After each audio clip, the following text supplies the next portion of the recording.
Last summer, I took a solo road trip through the mountains. I wanted some time away from everything. Just me, my thoughts, and the open road.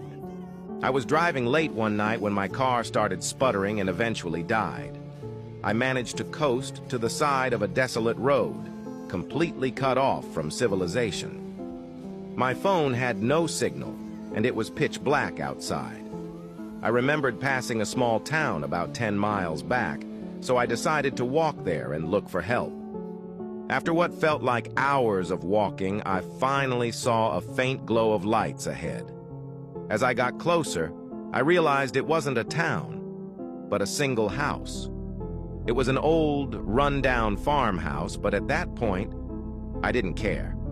I just needed a phone. I knocked on the door, and after a moment, a middle-aged woman answered. She looked startled to see me, but eventually invited me in. The inside of the house was even more decrepit than the outside. The wallpaper was peeling, and the furniture looked like it hadn't been touched in decades.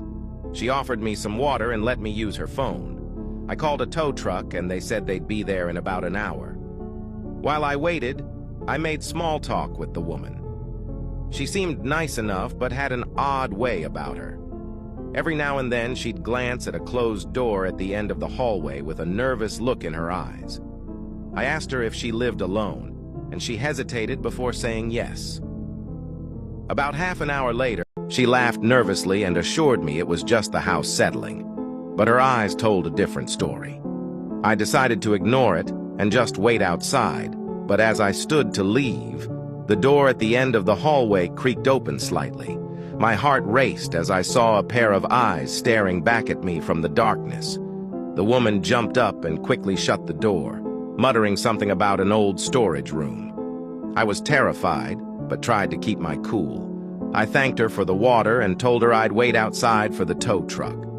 She looked relieved as I left, almost as if she was glad to get rid of me. I stood outside in the cold for what felt like an eternity before the tow truck finally arrived. As I climbed into the truck, I glanced back at the house.